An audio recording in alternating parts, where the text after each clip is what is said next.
حضرت ابو بکر صدیق رضی اللہ تعالیٰ عنہ جب نماز پڑھتے ہیں، آپ نے پڑھا ہی ہوگا ان کے مکی دور کے بارے میں، کہ جب مکہ میں وہ نماز پڑھا کرتے تھے تو قریش کی عورتیں اور بچے جو تھے وہ آس پاس جھمگٹا لگا کے کھڑے ہو جاتے تھے، کیونکہ اتنا کثرت سے روتے تھے نماز میں کہ وہ ان کو آ کے تو حیران پریشان دیکھتے تھے۔ پھر ان لوگوں نے باقاعدہ مطالبہ کیا کہ ابو بکر باہر نماز نہ پڑھیں، کہیں چھپ کے نماز پڑھیں، کیونکہ ہمارے بچے اور عورتیں متاثر ہو جاتے ہیں اس سے۔ ہماری نمازوں کا کیا حال ہے، اس سے کون متاثر ہوا آج تک اگر دیکھا جائے تو؟ کیونکہ اللہ تعالیٰ کے حضور ہم اتنی بے دھیانی سے کھڑے ہوتے ہیں اور اتنی لاپرواہی سے کھڑے ہوتے ہیں جیسے کوئی بات ہی نہ ہو۔ دنیا میں کسی بادشاہ کے دربار میں جا کر کھڑے ہوتے ہوئے تو ہم ایسے نہیں کریں گے، یعنی کسی دنیاوی بادشاہ کے دربار کا ایک ادب کرتے ہیں نا۔ اگر آپ کسی ایسی جگہ پر جائیں جو آپ کو بہت امپریس کر رہی ہو تو آپ کیا کبھی کانشیس ہوئے یا ایسے ڈھیلے ڈالے چلتے جاتے ہیں؟ کبھی آپ کو کسی ایسی جگہ پر جانے کا اتفاق ہوا ہے، کوئی دنیا کے کسی بڑے مقام پر، کسی محل میں، کسی ایوان صدر میں، یا کسی ایسی جگہ پر کسی کو ہوا آپ میں سے؟ جی، کہاں گئی تھی آپ؟ قومی اسمبلی کا جو ایوان ہے اس میں گئی تھی۔ اندر جا کر آپ کی کیا فیلنگ تھی؟ یعنی عام لائف سے ایک ٹوٹلی چینج فیلنگ تھی؟ اور کوئی؟ جی ہاں، یہ کہتی ہیں کہ پرائم منسٹر ہاؤس جانے کا ان کو اتفاق ہوا تو ایک مروبیت کی کیفیت ہوتی ہے، اور آپ نے دیکھا ہوگا کہ اس وقت ہماری چال، ہمارے ایکشنز، ہماری گفتگو، ہماری نگاہیں، سب پہ فرق پڑتا ہے یا نہیں؟ یعنی وہاں پر جو سارے وردی میں لوگ کھڑے ہوتے ہیں یا پروٹوکولز ہوتے ہیں وہاں جو بھی، تو ان کی وجہ سے بھی ہمیں محسوس ہوتا ہے کہ لوگ ہمیں دیکھ رہے ہیں، واچ کر رہے ہیں، کیا پتا کہیں کو کیمرہ ہی لگا ہوا ہو یا کچھ، تو ہم ہر جگہ پر بہت محتاط ہو کر کھڑے ہوتے ہیں۔ لیکن جب ہم اللہ پاک کے حضور کھڑے ہوتے ہیں، نہ ہمیں فرشتوں کے دیکھنے کا کوئی احساس ہوتا ہے، نہ خود اللہ تعالیٰ کے دیکھنے کا کبھی احساس ہوتا ہے، نہ ہماری نگاہ پہ فرق پڑتا ہے، نہ ہماری کیفیت پہ فرق پڑتا ہے، نہ ہمارے انداز پہ۔ بس پڑھ لیتے ہیں، نماز پڑھ لی تو ٹھیک ہے۔ ہر وقت انسان کی ایک بہت اچھی کیفیت نہیں بھی ہو سکتی، کبھی انسان تھکا ہوا ہوتا ہے، کبھی انسان بیمار ہوتا ہے، وہ تو ایکسیپشنل صورتیں ہیں ہی۔ لیکن اگر خشوع کی کیفیت ایکسیپشنل بن جائے، کبھی ونس اے ایئر ہو جائے تو بڑی بات سمجھے ہم، تو یہ کوئی پسندیدہ بات تو نہیں ہوگی نا۔ ایکسیپشنل یہ تو ہو سکتا ہے آپ تھکے میں آج، اسی لیے تو کہا کہ بھوک لگی ہے نماز بعد میں پڑھو، پہلے کھانا کھا لو۔ اگر تمہیں نیند آ رہی ہے تو پھر کیا ہے، پہلے سو جاؤ پھر پڑھ لو۔ اگر واش روم جانے کی ضرورت ہے تو پہلے ہو آؤ۔ کیوں یہ باتیں کہی گئی ہیں؟ تاکہ نماز میں جو ہماری کیفیت ہونی چاہیے اس پہ اثر نہ پڑے، کوئی اور احساس ہمیں اوور کم نہ کرے، ہم پر غالب نہ آ جائے کوئی اور احساس۔ کیونکہ یہ ساری کیفیات شدید ہوتی ہیں نا، نیند، بھوک اور یہ سب، تو اس میں ہم کیا کرتے ہیں، پھر دھیان ادھر ہی لگا رہتا ہے، جلدی ختم کرو تاکہ کچھ کھا لو، جلدی ختم کرو کہ واش روم جاؤ۔ تو یہ چیز جو ہے پھر نماز کو صحیح نہیں ادا ہونے دیتی۔ یہ کوئی اور گھر کا کام ہے یا کچھ، تو اس میں ایٹ لیسٹ جو فرض نماز ہے، چلے سنت نفل میں آپ صلی اللہ علیہ وسلم سواری پر بھی نفل پڑھ لیتے تھے، بیٹھ کے بھی پڑھتے تھے، جدھر منہ گھومتا تھا، وہ بھی اچھا ہونا چاہیے۔ لیکن ایٹ لیسٹ جو فرض ہے، ڈیوٹی ہے نا، فرض کس کو کہتے ہیں؟ ڈیوٹی کو کہتے ہیں۔ ڈیوٹی تو ڈیوٹیفل ہو کے ادا کرنی چاہیے نا، کانشیس ہو کر ادا کرنی چاہیے۔ ہم سب کو اس کی کوشش تو کرنی چاہیے، احساس تو کرنا چاہیے، چلے نہ ہو سکے وہ ایک الگ بات ہے۔ اصل میں احساس نہیں ہوتا نا کہ اللہ تعالیٰ دیکھ رہا ہے یا ہم اس کے دربار میں حاضر ہوئے ہیں۔ میں اس میں سے ایک آدھ حدیث پڑھ کے پھر اس کی وضاحت آپ کے ساتھ کرتی ہوں، پھر بیچ میں آپ ڈسکشن کر لیں۔ بسم اللہ الرحمن الرحیم۔ آج ہم ذکر کریں گے کچھ ان اعمال کا جو ہمارے گناہوں کو دھونے کا ذریعہ ہے، جس سے ہمارے گناہ صاف ہوتے ہیں یا دھلتے ہیں یا معاف ہوتے ہیں۔ تو گویا جہاں ہم ایک طرف غلطیاں کرتے ہیں، وہاں دوسری طرف ساتھ ساتھ کفارہ بھی کرنا چاہیے، تاکہ کوئی چیز ہمارے پارٹ پہ جمع نہ ہو اور ہمیں بوجھل نہ کر دے۔ حضرت حمران جو حضرت عثمان رضی اللہ عنہ کے غلام تھے، وہ بیان کرتے ہیں انہ رآ عثمان دعا بوضوء فافرغ على يديه من انائه فغسلهما 3 مرات ثم ادخل يمينه في الوضوء ثم تمضمض واستنشق واستنثر ثم غسل وجهه 3 ويديه الى المرفقين 3 ثم مسح برأسه ثم غسل كل رجل 3 ثم قال رأيت النبي صلى الله عليه وسلم يتودأ نحو وضوئي هذا وقال من تودأ نحو وضوئي هذا ثم صلى ركعتين لا يحدث فيهما نفسه غفر الله له ما تقدم من ذنبه۔ حمران جو حضرت عثمان کے غلام ہیں، انہوں نے دیکھا حضرت عثمان کو کہ حضرت عثمان نے وضو کا پانی منگوایا اور اپنے دونوں ہاتھوں پر برتن سے پانی ڈالا۔ برتن سے کیسے؟ یوں، ٹھیک ہے، برتن سے پانی ڈالا، بیچ میں نہیں ہاتھ ڈالے، بلکہ کیا کیا، برتن سے پانی ڈالا اور ان کو 3 مرتبہ دھویا۔ ایک دفعہ ڈالا، دھویا، پھر ڈالا، دھویا، پھر ڈالا، دھویا۔ اب آپ جب ٹیپ کھولتے ہیں تو آپ کیا کر سکتے ہیں، اب بار بار ٹیپ کھول کے دھو کے پھر ٹیپ بند کرنے اور اس میں تو ٹائم ضائع ہو جائے گا، تو آپ کیا کر سکتے ہیں، بس اتنا ٹیپ کھولیں کہ جس سے اتنا پانی گرے کہ آپ آرام سے اس میں 3 دفعہ آپ مل کے، یعنی انٹینشنلی آپ کیا کریں، کم از کم 3 دفعہ اس کو مل لیں. پانی آپ کا کھلا ہوا، کیونکہ ان کا پانی خود نہیں گرتا تھا نا، اس لیے انہوں نے ایک دفعہ ڈالا، دھویا، پھر ڈالا، دھویا، پھر، یعنی ایک دفعہ مل کر جو کچھ اس پہ آیا اسے بہا دیا، پھر مل کے پھر بہا دیا، پھر بہا دیا. تو آپ کا تو اوپر سے پانی بہ رہا ہے، لہٰذا آپ اس کو ساتھ ساتھ ملتے جائیں، اور ساتھ ساتھ یعنی دونوں ہاتھوں کو آپ کم از کم 3 مرتبہ مل لیں. پھر اپنا دایاں ہاتھ پانی میں ڈالا، یعنی اب وہ برتن ایسا ہوگا نا کہ جس میں سے اگر ہر دفعہ انڈیلیں پانی تو کیا ہے، گر جائے گا. تو انہوں نے اب ہاتھ دھل گئے تو برتن کے اندر ہی پانی میں ہاتھ ڈال لیا. اس کے بعد کلو کی اور ناک میں پانی چڑھایا اور ناک کو جھاڑا. آپ لیل و نہار میں بہت کچھ یہ پڑھ چکے ہیں، مجھے اس کی وضاحت اس وقت نہیں کرنا، لیکن جب یہ موسم بدلتا تو اکثر لوگوں کو زکام وغیرہ ہو جاتا ہے. تو پچھلے ہفتے مجھے بھی اچانک اٹیک ہوا، اور مجھے جب ہوتا ہے زکام تو ایک ہفتہ تو کچھ بات ہی نہیں، بہت لمبا جاتا ہے، پڑھانا وہ بہت متاثر ہوتا ہے. تو مجھے خوف یہ تھا کہ اس وقت میں ریکارڈنگ کرا رہی تھی رمضان پروگرام کی، اور پھر مجھے یہاں بھی آنا تھا. میں نے کہا اگر یہ پکڑی گئی تو پتہ نہیں کیا ہوگا. خوب اللہ سے دعا کی، یا اللہ اب تو مجھ پہ رحم کر، اور میں ابھی اس مشقت کو اٹھانے کے اہل نہیں ہوں. اچھا، اتنے میں کسی کا فون آیا اور انہوں نے مجھے کہا کہ آپ 3 دفعہ ناک میں پانی خوب اوپر چڑھائیں، بالکل اینڈ تک لے جائیں، جس سے آپ کی آنکھوں میں بھی مرچیں لگ جائیں، اور آپ دیکھیں گے آپ ٹھیک ہو جائیں گے. اچھا، میں نے اس کا تجربہ کیا، مجھے اتنی ہمت نہیں پڑی کہ بہت اونچا لے جاؤں، لیکن عام دنوں کے مقابلے میں اس کو اونچا لے گئی. تو یقین مانے مجھ ذاتی طور پر سیکنڈ ڈے میں الحمدللہ دوا بھی لی، اور اس کے ساتھ وہ جو میں نے تجربہ کیا اس سے بالکل ٹھیک ہو گئی. تو بات یہ ہے کہ یہ جو سنت کے طریقے ہیں یہ بہت مفید طریقے ہیں. اگر ہم عام حالات میں ان پر شعوری طور پر عمل کرتے ہیں تو شاید بیمار بھی ہم کم ہوں. پھر اپنا چہرہ 3 مرتبہ دھویا، اور ہاتھوں کو کوہنیوں تک 3 مرتبہ دھویا. پھر اپنے سر کا مسح کیا، اس کے بعد ہر پاؤں 3 بار دھویا. پھر فرمایا میں نے نبی صلی اللہ علیہ وسلم کو وضو کرتے ہوئے دیکھا، آپ نے میرے اس وضو جیسا وضو کیا، اور فرمایا جو کوئی میرے اس وضو کی طرح وضو کرے.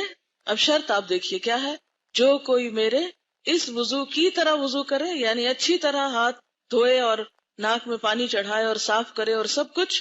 پھر 2 رکعتیں پڑھے جس کو عام طور پر تحیت الوضو کہتے ہیں، اور ان میں اپنے دل میں مختلف خیالات لے کر نہ آئے تو اللہ تعالیٰ اس کے پچھلے گناہ معاف فرما دیں گے. یعنی یہ عمل گناہوں سے معافی کا ذریعہ ہے. اچھا، میں جب کل یہ نفل پڑھ رہی تھی تو شروع کیا، ایک بات یاد آئی، اس کو جھٹکا، رکوع تک دوسری یاد ہے، اس کو جھٹکا، سجدے تک ایک اور یاد آئی. 4 موضوعات پہ مجھے باتیں یاد آئیں ان 2 رکعتوں میں، اور چاروں کو شدت سے جھٹکنا پڑا کہ پھر معافی کیسے ہو سکتی ہے اگر وہی کام کروں جو نہیں کرنا چاہیے.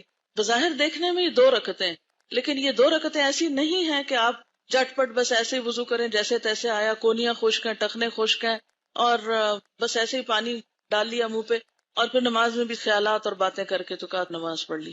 نہیں، ان شرائط کے ساتھ ہر چیز کا ایک طریقہ ہوتا ہے، ایک سلیقہ ہوتا ہے، کنڈیشنز ہوتی ہیں. اگر ان شرائط کو پورا نہ کیا جائے تو بعض اوقات کام پوری طرح افیکٹو نہیں ہوتا، یعنی وہ عمل جو ہے آپ کا مؤثر نہیں ہوتا. تو مؤثر عمل کے لیے ضروری ہے کہ آپ اہتمام کریں اور اس کا لحاظ رکھیں اور اس کا دھیان کریں. پھر آپ دیکھیں گے کہ جب آپ واقعی اس طریقے پر وضو کے بعد نماز سے باہر نکلیں گے تو آپ دیکھیں گے کہ آپ واقعی ہلکے محسوس کریں. بعض نمازیں ایسی ہوتی ہیں کہ پڑھ کے آپ اور بوجھل ہوتے ہیں، یعنی آپ پڑھتے ہیں نا تو اس کے بعد آپ کے دل میں ایک بے چینی ہوتی ہے، کیا پڑھا ہے میں نے، پڑھنے کا حق نہیں ادا کیا.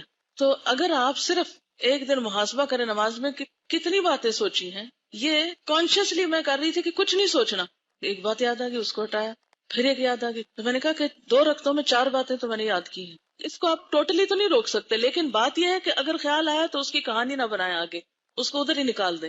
یہ ضرور کر سکتے ہیں، تجربہ کیا میں نے، جب جھٹک دیا تو پھر ہٹ گئی وہ بات. لیکن جب ہم اسی میں ہی کھو جاتے ہیں تو پھر پتہ نہیں چلتا کہ پڑھ کیا رہے ہیں. ایک اور روایت میں الفاظ یوں ہیں، فَلَمَّا تَوَدَّعَ عُثْمَانُ قَالَ أَلَا أُحَدِّثُكُمْ حَدِيثًا لَوْلَا آيَةٌ مَا حَدَّثْتُكُمُوهُ سمعت النبي صلی اللہ علیہ وسلم يقول لا يتوضأ رجل يحسن وضوءه ويصلي الصلاة إلا غفر له ما بينه وبين الصلاة حتى يصليها. قال عروة الآية إن الذين يكتمون ما أنزلنا من البينات والهدى من بعد ما بيناه للناس في الكتاب أولئك يلعنهم الله ويلعنهم اللاعنون. صحیح بخاری کی روایت ہے، حضرت عثمان رضی اللہ تعالیٰ عنہ جب وضو کر چکے تو کہنے لگے میں تم کو ایک حدیث سناتا اگر قرآن کی ایک آیت نہ ہوتی تو میں تم کو حدیث نہ سناتا. اب میں نے آپ سے شاید پہلے بھی ذکر کیا تھا کہ جو آپ سیکھیں اس کو شیئر کیا کریں دوسروں کے ساتھ. یہاں بھی وہ اپنا علم شیئر کر رہے ہیں اور ساتھ ہی کیا کہتے ہیں کہ اگر قرآن پاک میں یہ آیت نہ ہوتی تو میں تم کو نہ بتاتا. اور وہ آیت کیا ہے آگے ہم دیکھتے ہیں. پہلے وہ حدیث سناتے ہیں. میں نے نبی صلی اللہ علیہ وسلم کو فرماتے ہوئے سنا جو شخص اچھی طرح سے وضو کرے اور اس کے بعد نماز پڑھے تو جتنے گناہ اس نماز سے دوسری نماز کے پڑھنے تک ہوں گے وہ بخش دیے جائیں گے. عروہ نے کہا کہ آیت یہ ہے. ترجمہ: بے شک جو لوگ چھپاتے ہیں ان چیزوں کو جو ہم نے نازل کی روشن دلیلوں اور ہدایت میں سے اس کے بعد کہ ہم نے اپنی کتاب میں انہیں لوگوں کے لیے کھول کر بیان کر دیا ہے، یہی وہ لوگ ہیں کہ لعنت کرتا ہے ان پر اللہ تعالیٰ اور لعنت کرتے ہیں ان پہ لعنت کرنے والے. کہ جن کے پاس علم ہے اور پھر وہ اس کو آگے نہیں دیتے، چھپا کے رکھتے ہیں، اس کو بس اپنا ہی خزانہ سمجھتے ہیں، تو ایسے لوگ اللہ کی رحمت سے دور ہوتے ہیں. تو کہتے ہیں چونکہ قرآن میں یہ آیت ہے اس لیے میں تمہیں یہ حدیث بتا رہا ہوں. اور واقعی ان آیات نے صحابہ کرام کے اندر ایسا زبردست جذبہ پیدا کیا ہوا تھا کہ وہ کوئی بھی چیز جو انہیں معلوم تھی وہ اس کو اپنے اوپر ایک امانت سمجھتے تھے اور آگے پہنچاتے. اور اگر آپ دیکھیے کہ وہ نہ پہنچاتے تو کیا علم ان تک ہی بس نہ ہو جاتا، ختم نہ ہو جاتا؟ آج ان چیزوں سے ہم کیسے فائدہ اٹھاتے؟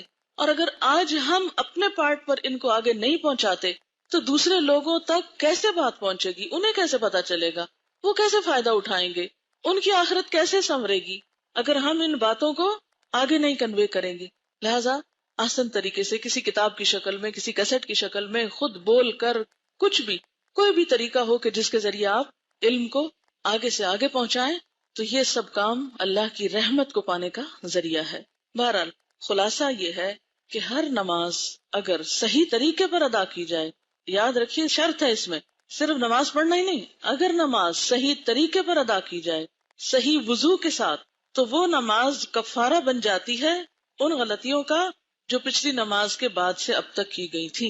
تو اس سے آپ دیکھیے کہ نماز کا کتنا بڑا فائدہ ہمیں پتہ چلتا ہے، کتنا عظیم فائدہ ہمیں پتہ چلتا ہے نماز کا، کہ وہ گناہوں کی معافی کا ذریعہ ہے. تو آج کم از کم آپ کوشش کریں کہ کل یہاں آنے سے پہلے اچھا سا وضو کر کے 2 نفل صلاۃ التوبہ کے اور وقتاً فوقتاً پڑھ لیا کریں. روز تو پڑھنا مشکل ہوگا شاید، روز اگر اپنے وقت کی نماز جو ہے اس کو کم از کم اچھا کر لیں، اور اس میں سے بھی فرض کو کم از کم اچھا کر لیں ٹو سٹارٹ ود.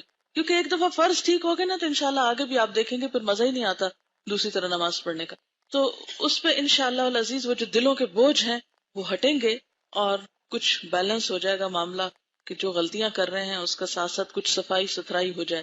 کبھی بھی گناہوں کو ٹالے نہیں کہ اچھا پھر کر لیں گے، اچھا پھر ہو جائے گا، ابھی بڑی مصروفیت. وہ زندگی کا کون سا حصہ ہے جس میں انسان مصروف نہیں؟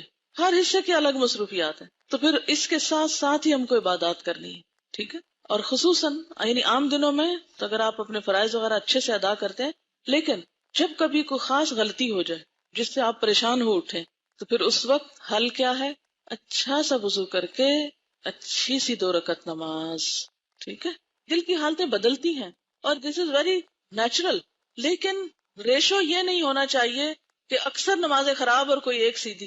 ہونا یہ چاہیے کہ اکثر نمازیں اچھی اور کوئی ایک آدھ اگر کم درجے کی بھی ہو گئی تو چلے کوئی بات نہیں. لیکن ہمارا حال یہ نہیں ہونا چاہیے کہ زیادہ نمازیں تو بس ادھر ادھر کی اور کوئی ایک آدھ کبھی اچھی ہو گئی.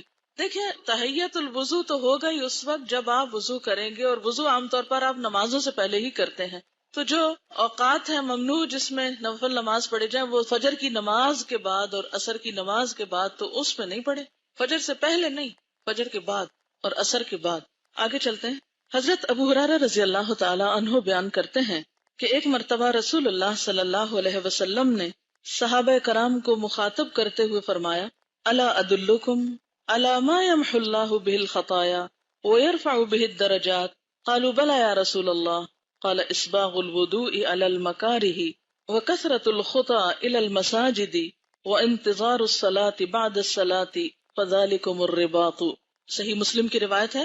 ترجمہ ہے کہ رسول اللہ صلی اللہ علیہ وسلم نے فرمایا: کیا میں تمہاری رہنمائی نہ کروں ایسے کاموں کے بارے میں جن کی وجہ سے اللہ تعالیٰ گناہوں کو مٹا دیتے ہیں اور ان کے ساتھ درجات کو بھی بلند کر دیتے ہیں. یعنی صرف گناہ ہی نہیں مٹتے بلکہ ساتھ ساتھ درجے بھی بلند ہوتے ہیں.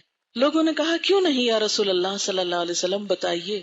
تو آپ نے فرمایا: وضو کا پورا کرنا سختی اور تکلیف میں اور مسجد کی طرف قدموں کی کثرت ہونا، اور ایک نماز کے بعد دوسری نماز کا انتظار کرنا، یہی رباط ہے۔ اب اس میں 3 چیزیں ہیں۔ نمبر 1 اس میں کیا ہے؟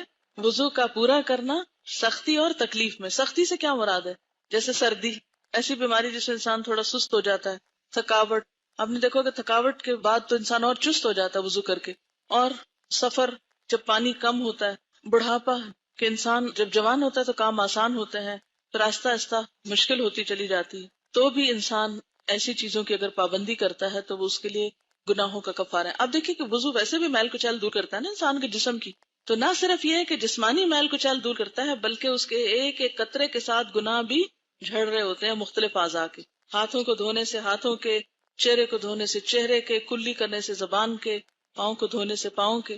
دوسری چیز، نماز کی طرف قدم اٹھا کے جانا، خاص طور پہ مردوں کے لیے جیسے مسجد جاتے ہیں تو عموماً سستی کرتے ہیں، گھر میں ہی پڑھ لیتے ہیں، تو قدموں کا ثواب تو گیا، تو ہر قدم پر گناہ مٹتے ہیں اور ہر قدم پر درجے بلند ہوتے ہیں۔ یہ آپ اپنے چھوٹے بھائیوں کو گھر میں جا کے بتا سکتے ہیں۔ چھوٹے بھائیوں کا لفظ میں نے خاص طور پر بولا ہے، چھوٹے بچوں کو، اس لیے ہو سکتا ہے اگر آپ بزرگوں کو کہیں تو وہ آپ سے خفا ہوں، تبھی آپ میں ذرا ہمت اتنی نہیں ہے خفا کرنے کی لوگوں کو، تو اس لیے چھوٹوں سے شروع کر لیں جو آپ کی بات سن لیں، پھر آہستہ آہستہ ان کو کہیں، اور بڑے ویسے ہی سنتے رہیں گے، مخاطب ان کو کر لیں، وہ انڈائریکٹلی سن لیں گے۔ اور تیسری چیز، ایک نماز کے بعد دوسری نماز کا انتظار، یعنی دل میں بار بار خیال آنا چاہیے اچھا نماز کا وقت تو نہیں ہو گیا۔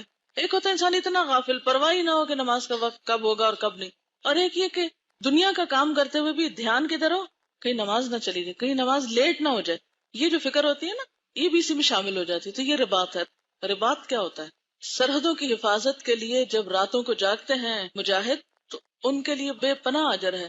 سورۃ آل عمران کے آخر میں آتا ہے یا ایھا الذین آمنوا اصبروا وصابروا ورابطوا، تو اس رباط میں کئی چیزیں آتی ہیں۔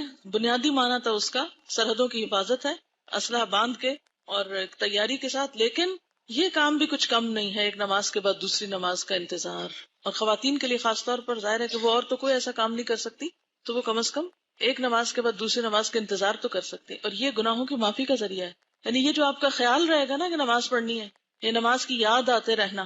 اب جس شخص نے قضا کرنی ہو نماز، اس کو تو یہ خیال نہیں آ سکتا نا، جو نمازوں کی پابندی نہ کرتا ہو اس کو تو یہ خیال نہیں آئے گا کبھی۔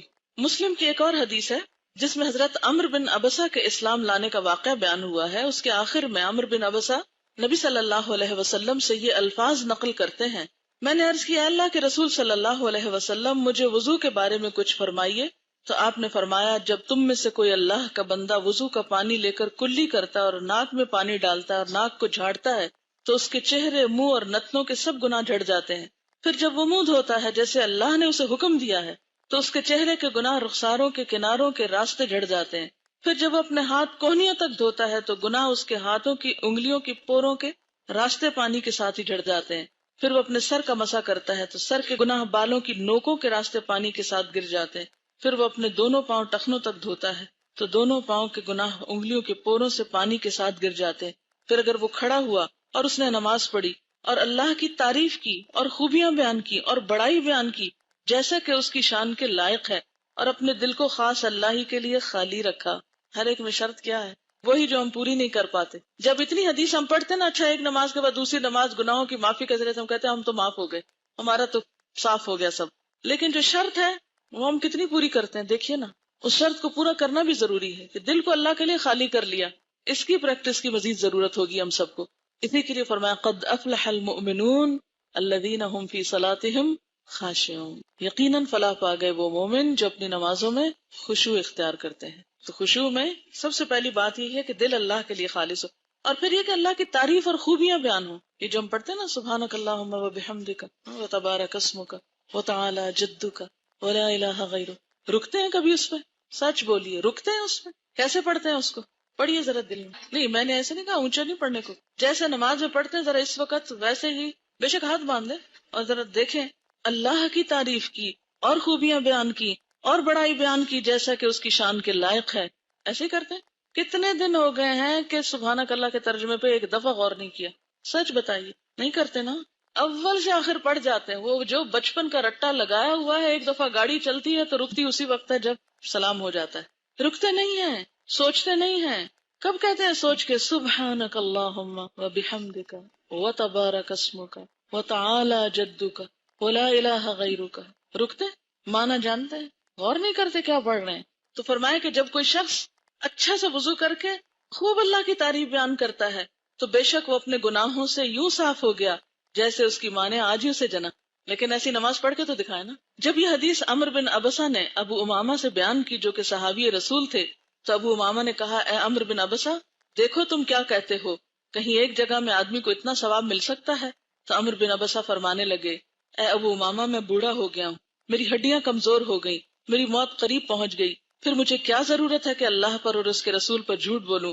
اگر میں نے یہ رسول اللہ صلی اللہ علیہ وسلم سے 1 2 3 بار بلکہ 7 بار بھی سنا ہوتا تو کبھی بیان نہ کرتا، لیکن میں نے اسے اس سے بھی زیادہ بار سنا ہے. اس سے ایک اور بات پتہ چلتی ہے، اور وہ کیا کہ یہ باتیں نبی صلی اللہ علیہ وسلم اپنے صحابہ کو بار بار بتاتے تھے. تو ہو سکتا ہے یہ حدیثیں آپ نے پہلے بھی سن رکھی ہوں، پڑھ رکھی ہوں، لیکن ہم سب کو عمل کے لیے اپنے علم کو تازہ کرنے کی ضرورت ہوتی. تو آج کا عمل کیا ہے؟ اچھا سا وضو، اچھی سی نماز. اور اچھی نماز سے مراد دل خالی کر کے اللہ کے لیے خوب اللہ کی تعریف. جو نماز میں بار بار وسوسے آتے ہیں نا، تو اس وقت بھی دل کی طرف توجہ کر کے 3 دفعہ تھتکار دے. اعوذ باللہ بھی پڑھ سکتا ہے اور تھتکار دے. تھتکارنے کا مطلب کیا ہے؟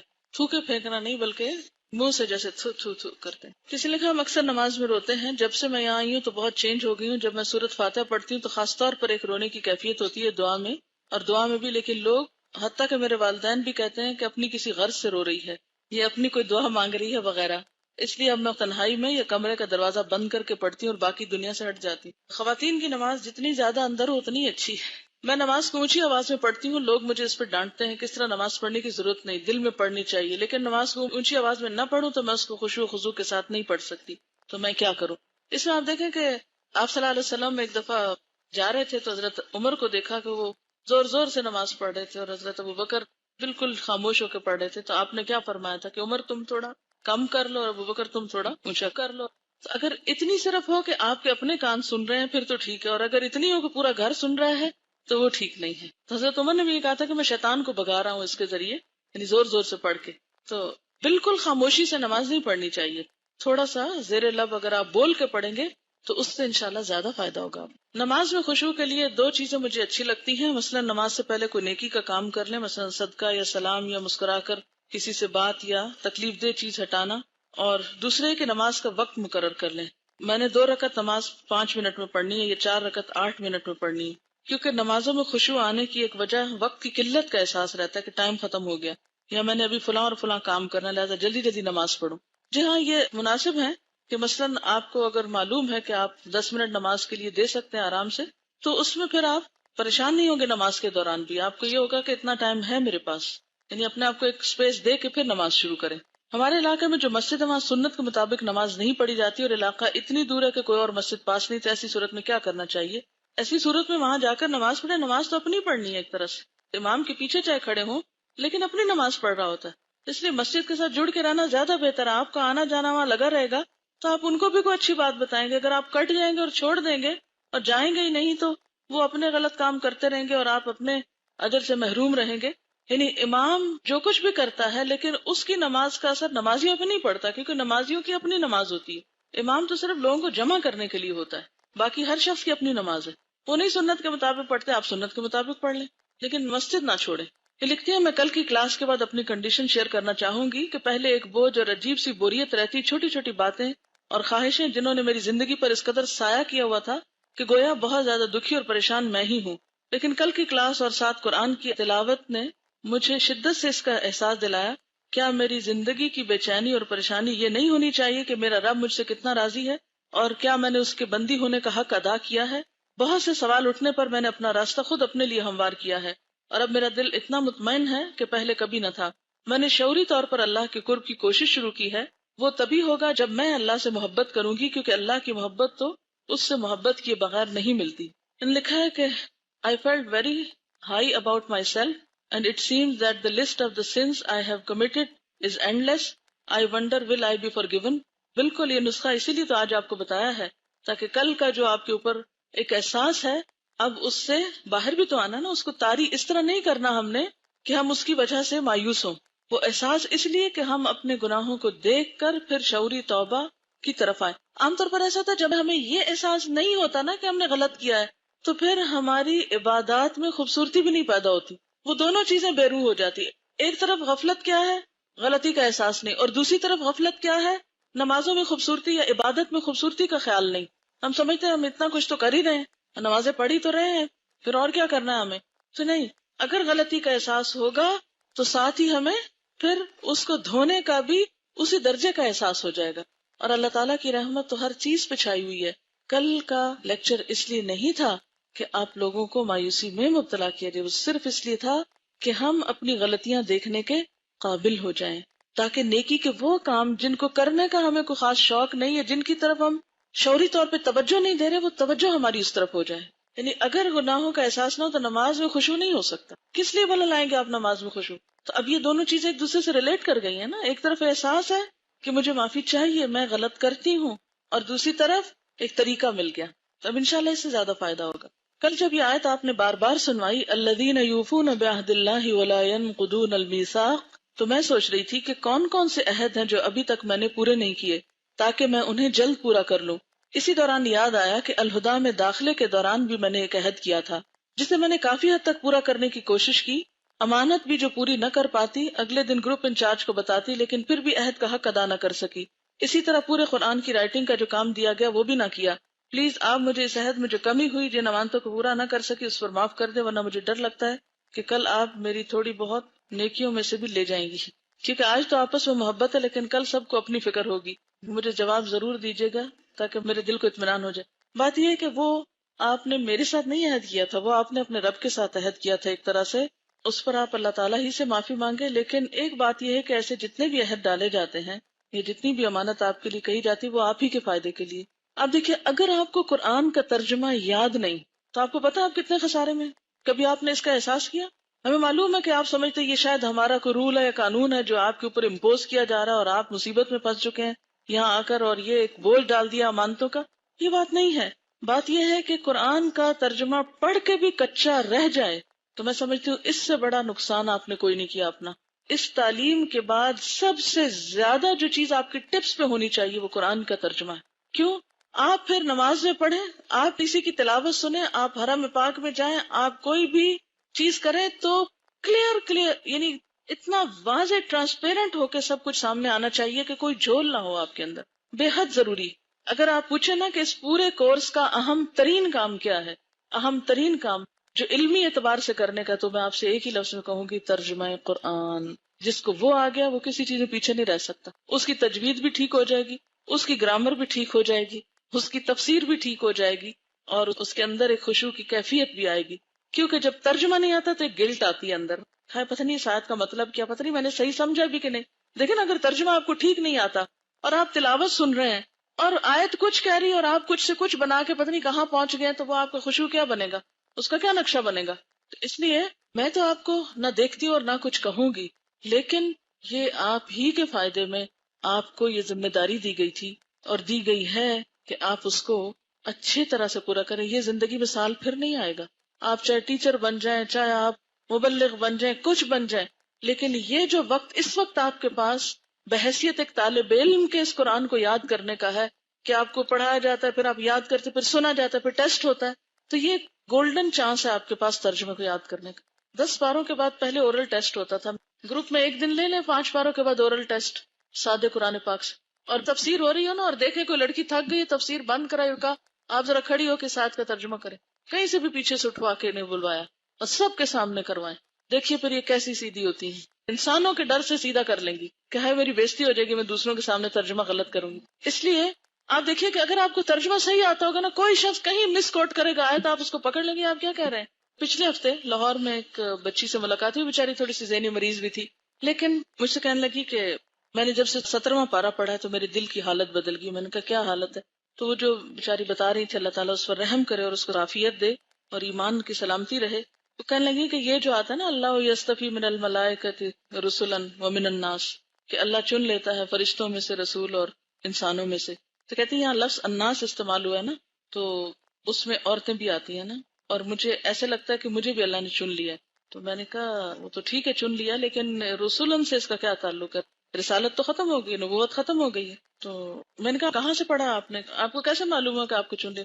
کہتی میرے دل کہتا ہے۔ میں نے کہا تفسیر دل کے اوپر تھوڑی ہوتی ہے کہ آپ ایک آیت کا منمانا ترجمہ کریں اور پھر منمانی تفسیر نکالیں اس میں سے اور پھر کہیں یہ میرا دل کہتا ہے۔ میں نے کہا اس طرح تو میرا دل کچھ کہتا ہے، یہ دو چار لوگ بیٹھے ان سب کا دل کچھ اور کہتا ہے، تو اس کا مطلب یہ ہے کہ تفسیر قرآن پھر دل کے اوپر کی جائے تو وہ نتیجہ کیا نکلے گا، اس کا قرآن ہے یا کھیل ہے؟ فارملی میں نے اس سے بات کی کیونکہ وہ کسی کی سن نہیں رہی تھی، لگتا کہ تھوڑی ذہنی بیچاری کو کوئی تکلیف ہوئی ہے۔ میں تو یہ سمجھ رہی تھی کہ ذہنی بیمار ہے کیونکہ کوئی عقل مند صحت مند انسان یہ نہیں کر سکتا، لیکن باقی معاملات میں ٹھیک ہے۔ لیکن اس میں ایک اور بات ہے کہ ہم میں سے ہر ایک کو مسلسل اپنے لیے دعا کرنی چاہیے کہ اللہ ہمارے دلوں کو بھٹکنے سے بچانا، کیونکہ قرآن پڑھ کے اگر ہم خدا نہ خاصا ذرا بھی پھسلے تو کتنی تکلیف دہ بات ہے۔ تو ایک تو یہ کہ یہ ربنا لا تزغ قلوبنا کی دعا جو ہے بڑی اہم ہے سب کے لیے۔ نبی صلی اللہ علیہ وسلم اپنی دعا میں کثرت سے یہ دعا پڑھتے تھے، یا مقلب القلوب ثبت قلبی علی دینک۔ اور دوسری اہم بات یہ ہے کہ اب اگر رسولن کا معنی جو ہے آپ کو نہیں پتا یا آپ کو ترجمہ اس وقت زبانی نہیں آتا اور قرآن پاک بھی نہیں، تو کوئی آپ کو لے کے بیٹھ جائے اور ترجمہ الٹا پلٹا کر کے آپ کو ورغلائے تو ہو سکتا ہے آپ بھی پھسل جائیں۔ تو اگر ترجمہ مضبوط ہوگا، اگر ترجمہ صحیح ایکیوریٹ ہوگا تو آپ کو گرامر سیکھنے میں کچھ مشکل نہیں رہے گی، فوراً معیار آپ کو قرآن دے دے گا۔ تجوید سیکھنے میں کچھ مشکل نہیں، اس لیے کہ لفظ صحیح آتا ہوگا تو ہی ترجمہ صحیح پڑھ سکیں گے نا۔ اگر آپ مثال کے طور پہ اگر مفعول اور فاعل کا فرق زبر اور زیر کے ساتھ جیسے ہوتا ہے باب فعال میں، اگر آپ ترجمہ صحیح پڑھ رہے ہیں تو رواں بھی ٹھیک ہی پڑھیں گے، پھر ناظرہ پڑھنے میں غلطی نہیں کریں گے۔ اس لیے جتنے بھی انچارجز یہاں بیٹھے ہوئے اور جو بھی آپ کی ٹیچرز ہیں، میں سب سے یہ ریکویسٹ کروں گی کہ اپنی پرائرٹی نمبر 1 پہ ترجمے کو رکھیں اور اس میں کوئی کمپرومائز نہ کریں، اور اس میں صرف ہم سے نہیں معافی مانگے، اللہ تعالیٰ سے بھی مانگے، لیکن یہ کہ اپنے اکیڈیمکس کو مضبوط ترین کریں۔ انہوں نے لکھا ہے کہ میں نے کل اپنی غلطیوں پر نظر ڈالی تو مجھے جو سب سے زیادہ غلطی محسوس ہوئی وہ میری ہر کام میں جلدی یا عجلت تھی۔ اس کا اثر فرائض پر بھی پڑتا ہے، ڈیوٹیز درست طریقے سے ادا نہیں ہو پاتی کیونکہ ہر کام میں جلدی جلدی کرنے کا خوف ہوتا ہے۔ مہربانی فرما کر میری رہنمائی فرمائیں کہ اس کو کس طرح کم کروں، کس طرح اصلاح کروں۔ بہت اچھا سوال ہے اور آپ نے اپنے آپ کو بہت اچھی طرح پہچانا ہے۔ بہت سے لوگ صرف اپنے مزاج کی عجلت اور جلد بازی کی وجہ سے بہت سے غلط کام کر جاتے ہیں۔ رویوں میں بھی خرابی اسی وجہ سے ہوتی ہے، یعنی آپ نے کسی کی بات آدھی سنی اور آدھی تو سنی نہیں اور آگے ذہن سے خود ملا لیا، جلدی کی نا آپ نے نتیجہ نکالنے میں، کسی کا سوال سنا نہیں پہلے ہی جواب شروع کر دیا، ہوگی نا گڑبڑ۔ وہ کچھ کہنا چاہ رہا ہے، آپ نے کچھ اور سمجھا اور آپ اس کے ساتھ کچھ اور کرنے کو لگ گئے ہیں۔ ایک اور حدیث میں بھی آتا ہے التؤدة فی کل شیء الا فی عمل الآخرہ، التؤدة فی کل شیء الا فی عمل الآخرہ، معنی اس کا کیا ہوتا ہے؟ ہر چیز میں ٹھہراؤ اور آہستگی سوائے آخرت کے عمل کے، اس میں فاستبقوا الخیرات وفروا الی اللہ، لیکن باقی چیزوں میں ٹھہراؤ۔ اچھا عام طور پر ٹھہراؤ کہاں کہاں نہیں ہوتا؟ مثلا آپ کسی کے گھر کھانے پر گئے، شادی پر گئے، وہ کہتے ہیں آئیے تشریف لائیے، کیسے تشریف لے جاتے ہیں آپ؟ شادی کے موقع پر کھانے کی میز کی طرف کیسے تشریف لے جایا جاتے ہیں؟ اچھا آپ انتظار میں کھڑے ہیں، بس آ گئی ہے، کیسے جائیں گے؟ چھٹی ہو گئی، گھر جانا ہے، بریک میں کیسے جائیں گے؟ اسٹال پہ کیسے جائیں گے؟ پہلے جائیے پہلے پائیے، چاہے لوگوں کی بغلوں میں سے گھس کے نکلنا پڑے۔ اس کے لیے کیسے کوشش کریں؟ ہم سب کو کوشش کریں۔ میں تو اس میں اپنے آپ کو دیکھ رہی ہوں، یعنی اس آئینے میں خود کو دیکھ رہی ہوں، اور واقعی میں اپنے بارے میں سمجھتی ہوں کہ جہاں میں غلطی کرتی ہوں اس کے پیچھے جلد بازی ہوتی ہے۔ آپ کو پتا ہے کہ مونٹیسری کے بچوں کو جب وہ صبر سکھاتے ہیں تو کیا کرتے ہیں؟ جو بچے بہت ہائپر ہوتے ہیں نا، اسپنج کو پانی میں ڈبو کے تو ان کے ہاتھ پہ رکھ دیتے ہیں کہ جب تک آخری قطرہ بھی گر نہ جائے تو ہلنا نہیں ہے۔ بعض بچے کیا کرتے ہیں؟ اس کو فوراً نچوڑ دیتے ہیں، تو نچوڑ نہیں سکتے، اس کو ہاتھ پہ رکھ کے کھڑے رہو کھڑے رہو کھڑے رہو جب تک گر نہ جائے۔ تو وہ اتنی دفعہ اس کی پریکٹس کرواتے ہیں کہ پھر ان کو کھڑے ہونا آ جاتا ہے۔ تو اسی طرح ہمیں بھی کچھ ایسی ایکسرسائز سوچنی چاہیے کہ جس سے ہمارے بولنے میں، ہمارے چلنے میں، ہر چیز میں ایک خوبصورتی آئے، یعنی ٹھہراؤ آئے، سستی نہیں، ٹھہراؤ۔ ٹھیک، یہ کہتی ہے کہ کل میں نے کچھ لوگوں کو لیکچر کے فوراً بعد کہہ کے لگاتے دیکھا جو مجھے اچھا نہیں لگا۔ واقعی کوئی کہہ کے لگانے والی تو بات اس میں تھی بھی نہیں کل کے لیکچر میں۔ اور یاد رکھیے کہ جب بھی قرآن پاک آپ پڑھتے ہیں اور اس میں آخرت کا ذکر ہوتا ہے تو اس کے پڑھنے کا ادب کیا ہے؟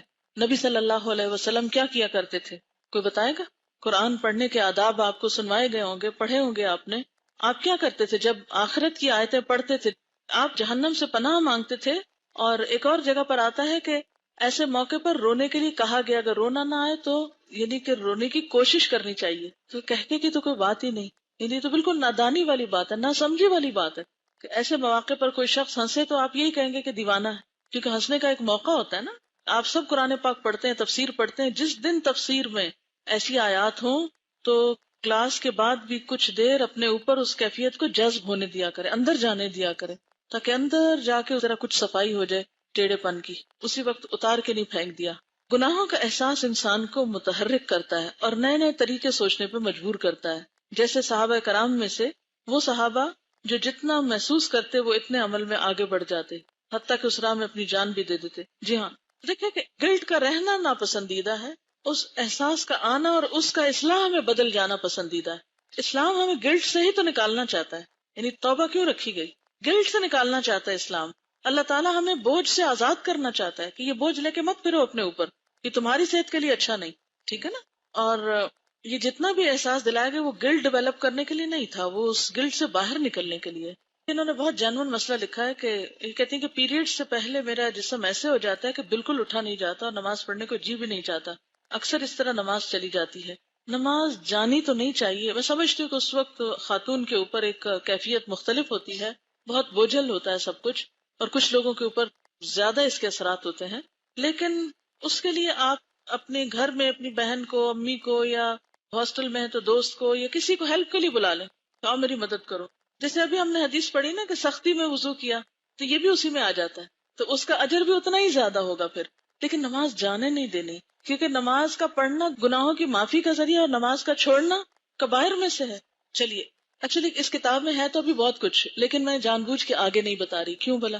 تاکہ آج آپ اتنا عمل کر سکیں، ورنہ میں آپ کو کتاب ختم کرا کے رکھ دیتی تو کر سکتی تھی۔ میں نے خود اس کتاب کو کس طرح پڑھا، روز کی ایک حدیث پڑھتی تھی، یعنی ایک چیپٹر پڑھ کے پھر کوشش کرتی اچھا یہ کر لوں، پھر اگلے دن اگلی۔ تو اس وجہ سے میں اس کو آگے نہیں لے کے جا رہی، کیونکہ اگر میں آپ کو 2 یا 3 کام بتاؤں گی تو اس سے آپ ایک بھی نہیں کر سکیں گے۔ اچھا، آپ سب اس پہ سوچیں گے کہ جلد بازی کو کیسے ختم کیا جائے؟ آپ کا یہ ہوم ورک ہے، صرف کل پرسوں کے لیے نہیں بلکہ مسلسل اس پہ غور کریں، یعنی اپنی زندگی کے ایجنڈے میں شامل کر لیں کہ میں اپنی جلد بازی پہ کس طرح قابو پاؤں۔ اچھا، اس میں یہ ہوتا ہے کہ انسان بہت پرسکون بھی رہتا ہے۔ بعض اوقات ایسا ہوتا ہے کہ جب لوگ بہت چیخنا چلانا شروع کر دیتے ہیں، ایسا عموماً کلاس میں مجھے ڈائریکٹ تو پڑھانے کا موقع آپ کو کم ملا ہے، لیکن میں جب قرآن پڑھاتی بھی تھی تو بعض اوقات جیسے کوئی شور کر رہا ہے یا کہیں کچھ، تو میں اس وقت یہ نہیں کہتی تھی چپ ہو جاؤ یا خاموش ہو جاؤ یا کچھ بھی، بلکہ میں اپنا سبق روک دیتی، میں خود پرسکون ہو جاتی اور میں دیکھنا شروع کر دیتی، حتیٰ کہ بچیاں اگر بات بھی کر رہی تو میں خاموش ہو کے بس دیکھنا شروع کر دیتی۔ اس سے کیا ہوتا تھا کہ ان کو خود احساس ہو جاتا تھا۔ اور ایک طریقہ کیا، وہ چلانا شروع کر دوں، چپ کرو چپ کرو، جیسے بعض اوقات ہوتا ہے نا کچھ اسکولوں میں میز بجاتے ہیں اور چپ کرا کے بٹھاتے ہیں تو پھر کوئی بھی چپ نہیں ہوتا۔ تو جب آپ چپ ہو جائیں گے تو آپ کا عمل دوسرے کو چپ کرا دے گا کہ نہیں، یہ عمل سے چپ کرانا ہے۔ ایک تو یہ کریں کہ جب لوگ شور کر رہے ہوں یا لوگ آپ کے اوپر غصہ کر رہے ہوں یا لوگ آرگیو کر رہے ہوں تو اس وقت آپ کیا کریں، سلو ڈاؤن ہو جائیں، ٹھنڈے پڑ جائیں، اپنے آپ کو ٹائم دیں، جب غلطی ہو تو اس کو انالائز کریں کہ کیوں ہوئی یہ۔ بعض اوقات ہم خود تو اپنے اوپر قابو پاتے ہیں اور دوسرے پینک کی کریٹ کر دیتے ہیں، وہ جلد بازی کرتے ہیں، جلدی کرو جلدی نکلو جلدی، دیر ہو گئی دیر ہو گئی۔ بچوں کی ایک سرٹن ایج ہوتی ہے، اس میں مختلف طرح سے انہیں ڈیل کرنا پڑتا ہے، ہر کچھ عرصے کے بعد بچوں کا مزاج بدل جاتا ہے، اس لیے ایک اچھی ماں ہونے کے لیے آپ کو خود تربیت کی ضرورت ہوتی ہے۔ تو بچوں کے مزاج کے ساتھ ساتھ آپ کو خود اپنا مزاج کا بھی جائزہ لینا پڑتا ہے۔ کچھ روز پہلے جو میرا بیٹا ابھی 10 سال کا نہیں ہوا، ہونے والا ہے، اسکول میں ٹیچر سے کہتا ہے کہ مجھے پریفیکٹ بننا ہے، تو اس نے کہا کہ آپ اپنا ہیئر کٹ ٹھیک کراؤ، خیر فوراً گئے، بال ٹھیک کرائے، پھر اس کے بعد اس نے کچھ اور شرائط بھی بتائیں کہ آپ لیٹ نہیں ہو سکتے، آپ اسکول ٹائم پر آئیں، آپ کا ہوم ورک ٹھیک ہونا چاہیے، آپ کا یہ سب شرائط اس نے پوری کر دی۔ اب یہ ہوا کہ صبح کے وقت تیاری میں اس نے کچھ دیر لگانی شروع کر دی۔ 2 دن تو میں اس کے بہت پیچھے تھی، کہ مجھے فکر یہ تھا کہ اگر اس کا بیج واپس چلا گیا تو اس کے اوپر بہت برا اثر پڑے گا، یعنی ایک اس کو شوق لگے گا۔ میرا فرض بنتا ہے کہ میں اس کو جلدی تیار کرواؤں۔ اچھا، میں اس کے پیچھے پیچھے تیار ہو جاؤ، اتنے منٹ باقی ہیں، ناشتہ کر لو، اتنے منٹ باقی ہیں، اتنے منٹ۔ مجھے ایسا لگا کہ میں نے 15-20 منٹ اپنے ضائع کر دیے نا، کوئی کام نہیں سوائے اس کے کہ اچھا یہ کر لو، پھر کچھ اور تھوڑا سا دے کے یہ کر لو۔ میں نے دیکھا کہ وہ اور ہی ڈھیلا ہوتا چلا جا رہا ہے، میں جتنا زیادہ اس کو لے رہی ہوں وہ اتنا زیادہ ریلیکس ہو رہا ہے۔ تیسرے دن میں نے یہ کیا کہ ایک بس جملہ بولا، میں نے کہا کہ آج میں آپ کو ایک دفعہ بھی نہیں کہوں گی کہ آپ تیار ہوں، بھلے آپ اسکول سے لیٹ ہوں، بھلے آپ کو گھر واپس بھیجا جائے، بھلے آپ کا بیگ واپس جائے، میں کچھ بھی نہیں کہوں گی۔ اور یہ کہہ کے میں آ کے اپنا پڑھنے بیٹھ گئی، اور اس نے وہ سب کچھ خود ہی کرنا شروع کر دیا۔ میں نے اللہ کا اتنا شکر ادا کیا کہ 2 دن مجھے ایسا لگا میرا بی پی ہائی ہونے لگا ہے، یہ کر لو کر لو کر لو کر لو کر لو، اور اس کو اثر ہی کوئی نہیں، اور وہ اپنے آرام سے۔ اور جس دن میں نے کہا کہ ٹھیک ہے آپ جو چاہیں کریں، اور اس کے بعد اس نے ذمہ داری خود اٹھا لی۔ تو مجھے لگتا ہے کہ بعض اوقات ہم جب لوگوں کے بعد پیچھے پڑ جاتے ہیں نا، یہ کر لو یہ کر لو یہ کر لو، تو وہ بھی آگے سے کہتے ہیں ہاں ٹھیک ہے ہمیں کوئی کہنے والا ہے ہم پھر کر لیں گے۔ اور جب ذمہ داری اپنے اوپر پڑتی ہے تو ہر انسان پہ ہوش میں آتا ہے۔ تو اسی طرح بعض اوقات ہم کام کر رہے ہوتے تو دوسرے ہم پہ جلدی ڈال دیتے ہیں. جب کوئی جلدی ڈال رہا ہو تو اس وقت پھر ہمیں کیا کرنا چاہیے؟ جیسے صبح نکلنے کی بات ہے نا، ایک ہی گاڑی میں سب گھر والوں کو مثلاً جانا ہے تو اسکول سب کا پھر لیٹ ہوتا ہے. اگر ایک کوئی لیٹ ہو جائے پھر ایسے موقع پہ کیا کرنا چاہیے؟ آپ اپنی رفتار سے چل رہے ہیں اور کچھ لوگ محض اپنی عادت سے مجبور ہو کر جلدی ڈالے ہوئے ہیں. مثلاً جو گاڑی ڈرائیو کر رہے ہیں، ہو سکتا ہے آپ کے فادر ہو سکتا ہے مدر ہو سکتا ہے بڑی بہن ہو سکتا ہے بھائی ہو. عام طور پہ بڑے بھائی اس طرح کے کام کرتے ہیں، یعنی جلدی کریٹ کرتے ہیں نا. تو آپ ٹھیک اپنے ٹائم پہ تیار ہو رہی ہیں لیکن وہ ہر تھوڑی دیر کے بعد اعلان کرے دیر ہوگی جلدی کرو. اب آپ غصہ کریں گے نا کہ یہ کیا بات ہے، میں تیار ہو رہی ہوں تم چپ کرو، کیونکہ اس وقت آپ جھنجھلا جاتے ہیں. تو اس رویے کو کیسے اچھا بنائیں گے آپ؟ اس سچویشن میں کیا کریں گے؟ اپنی کیفیت کو کیسے ٹھیک رکھیں گے؟ وہ بھی ضروری ہوتا ہے نا اپنے آپ کو بھی ٹھیک رکھنا، ورنہ بعض اوقات انسان دوسروں کی ڈالی ہوئی مصیبت پر خود بدمزہ ہو جاتا ہے اور سارا دن خراب گزرتا ہے. تو ان کیفیات سے بھی تو نکلنا ہے نا ہمیں. ہم کیوں کسی کی وجہ سے اپنے آپ کو پریشان کر کے اپنا کام خراب کریں؟ کوشش کریں گے کہ موقع ہی نہ دیں. یہ زیادہ آئیڈیل صورتحال ہے. اور دوسرا یہ ہے کہ آپ اس کو ٹھنڈا لیں، اس کو بہت سیریس نہیں لیں. ہاں ان کو کسی کام لگا دیں تاکہ وہ فارغ کھڑے ہو کے ہمیں ہی نہ دیکھتے رہیں. کسی نے لکھا، میں نے ایک تجربہ کیا ہے خود کو عجلت سے بچانے کے لیے. نماز کے دوران جیسے رکوع کیا تب تک نہ اٹھیں جب تک بالکل ساکن نہ ہو جائیں. اسی طرح قیام کریں تو تب تک پڑھنا شروع نہ کریں جب تک حرکت ختم نہ ہو جائے. اس سے کنسنٹریشن بہتر ہوئی. اصل میں آپ دیکھیے کہ نماز ہمیں کیا کچھ سکھاتی ہے نا، کس طرح ہماری زندگی میں ایک تبدیلی لاتی ہے اگر واقعی ہماری نماز صحیح ہو جائے.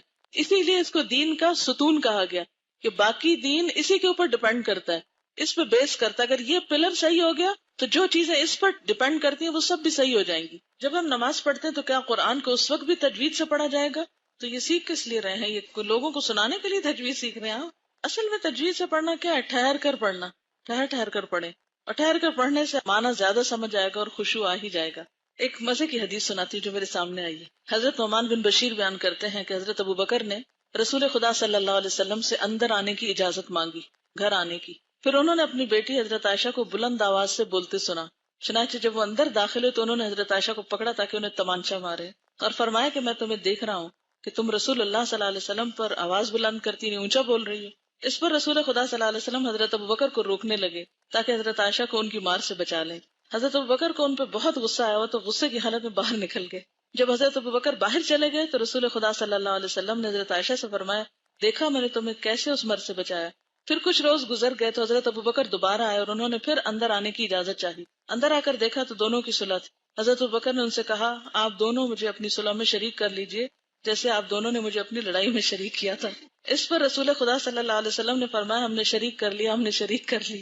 تو بات یہ ہے کہ بہرحال وہ ہیومن بینگ بھی تھے اور انسانوں کے اندر ایسی چیزیں ہوتی ہیں اور کبھی غصہ بھی آ جاتا ہے اور کبھی انسان کی آوازیں بھی بلند ہو جاتی ہیں.